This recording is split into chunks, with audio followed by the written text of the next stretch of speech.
வணக்கங்க. இது சிரம்பால்ல நடந்த ஒரு சம்பவங்க. என்ன ஆச்சு அப்படின்னா, இந்த அம்மா எனக்கு அழைச்சு, அவங்க அப்பா துணிய அவுத்து போட்டுட்டு ஓடிருக்காருங்க. அவங்க அப்பா வயசாச்சு. வயசாகி துணியெல்லாம் அவுத்து போட்டு ரோட்ல ஓட விட்டுடுச்சு. அவங்க தாயார் என்னன்னாக்கா, அப்படியே பைத்தியம் பிடிச்சு போய் 2 பேருமே இறந்துட்டாங்க. 2 பேருமே இந்த அளவுல இறக்கும்போது, இந்த அம்மாவுக்கு என்னன்னாக்கா, இவங்க காளியம்மாவை வச்சு ரொம்ப பக்தியோட வணங்குறாங்க. இவங்க வீட்டில் மொத்தம் ஒரு 6 பேர் இருக்காங்க. எல்லாமே பெண்கள் தான். ஸோ அந்த வீட்டை விற்கணும், அவங்களோட பங்கை கொடுத்துடணும், ஏன்னா தகப்பனாரோட சொத்து பிள்ளைங்களுக்கு வேணும், வித்துடணும் அப்படின்னு அதில் ஒரு 4 பேர் கங்கணம் கட்டிக்கிட்டு வித்துடலாம், விற்று அவங்க ஷேர் எடுத்துக்குவோம், பிரிச்சுக்கிட்டு போயிடுவோம் அப்படிங்கிறாங்க. இன்னும் ஒரு அக்காவும் ஒரு தங்கச்சியும், ஐயோ காளியம்மா இருக்கிறாங்க, அந்த அம்மாவுக்கு நம்ம படையல் போடணும், விளக்கு ஊக்கணும், நம்ம பார்த்துக்கணும் அப்படின்னு சொல்றாங்க. இந்த பிரச்சனையில இந்த அம்மா என்ன செய்யறதுன்னு தெரியாம ரொம்ப கவலைப்பட்டு, இவங்க என்ன நினைச்சுக்கிட்டாங்க, இந்த காளியம்மா தான் நம்ம அப்பாவையும் அம்மாவையும் சாவடிச்சிட்டாங்க, இந்த மாதிரி பண்ணது காளியம்மா தான் அப்படின்னு நினைச்சிட்டு இவங்களும் கொஞ்சம் காலமா விளக்கும் வைக்கல, படையலும் பண்ணலங்க.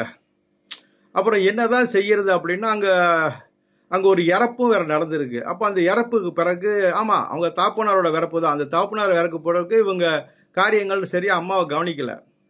அப்புறம் என்னடா செய்யறது, ஏன்னா இவங்களுக்கு அம்மா மேல ரொம்ப பக்தி இருக்கு இந்த அக்காவுக்கு. அவங்க என்ன செய்யறாங்க, நம்மளை அழைச்சி கேட்கறாங்க. நம்ம அழைச்சி கேட்கும் போது என்ன ஆச்சு அப்படின்னா, உண்மையிலேயே இந்த 2 உயிர் பலி போனது காளியம்மா இல்லைங்க, குலதெய்வம் அந்த அளவுக்கு போகாது, குழந்தை போகுது. என்ன ஆச்சுன்னா, 2 பேரு நம்மளுக்கு தான், 2 பேரு கட்டு கட்டி இருக்கானுங்க, கட்டு கட்டி சேவனை பண்ணிட்டானுங்க. கட்டு கட்டி சேவனை பண்ண கையோட என்ன ஆச்சுன்னா, அவங்க 2 பேருக்கும் இந்த மாதிரி சேதமாச்சு. அப்புறம் என்னடா செய்யலாம், இந்த வீட்டை வித்துட்டு நம்ம இது பண்ணிடலாமா, இந்த அம்மாவை என்ன செய்யறது அப்படின்னு நம்மள கேட்க, நம்ம அம்மாட்ட இருந்து உத்தரவு என்ன வந்துச்சு அப்படின்னா, அது அவங்க செய்யல. அந்த அந்த 2 இறப்பு காரணமே சேவனங்க, சேவனால போச்சு. ஓகேயா? அப்ப அம்மா மேல எந்த தப்பும் கிடையாது. அப்புறம் நம்ம என்ன சொன்னோம்னாக்கா, அந்த அம்மா என்ன சொல்லிட்டாங்க, எனக்கு கட்டை உடைச்சு கொடுத்துரு, கட்டை உடைச்சு நீ எனக்கு படையல் போட சொல்லு அப்படின்னு சொல்லிட்டாங்க.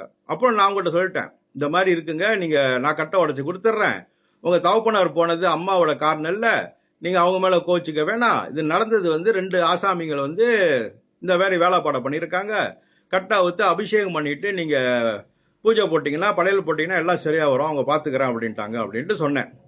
ஆனா என்ன ஆச்சு அப்படின்னா, அந்த அக்கா தங்கச்சிகள் ஒத்து வராதனால எங்க போய் முடிஞ்சிச்சு அப்படின்னா, அம்மாவே சொல்லிட்டாங்க, யாரு வரா நான் பாக்குறேன், எனக்கு தெரியும் என்ன செய்யறது அப்படின்ட்டு.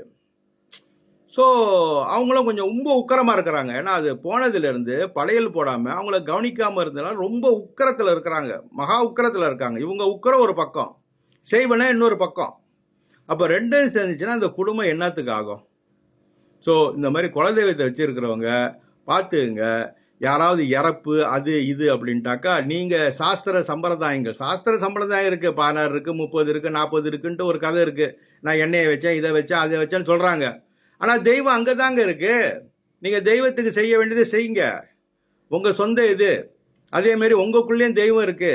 நீங்க ஒரேடியா அந்த சாஸ்திரங்களை ரொம்ப நீங்க ஃபாலோ பண்ண முடியாது. சாஸ்திரம் ஒண்ணு சொல்லுது, பட் பிராக்டிக்கல் நீங்க வரும்போது சித்தர்கள் என்ன சொல்றாங்கன்னு பார்க்கணும். வள்ளலார் 16ஓட எல்லாத்தையும் முடிச்சு சொல்லிட்டாரு, ரொம்ப சீர்திருத்தம் பண்ணாரு வள்ளலாரு. ஆனா ரொம்ப பேருக்கு தெரியல, நம்ம சமயத்தை சீர்திருத்தம் பண்ணியிருக்காரு, நிறைய வழி காட்டியிருக்காருன்னு ரொம்ப பேருக்கு தெரியல. அவங்களுக்கு தெரிஞ்சதெல்லாம் 2-3 விஷயம்தான்.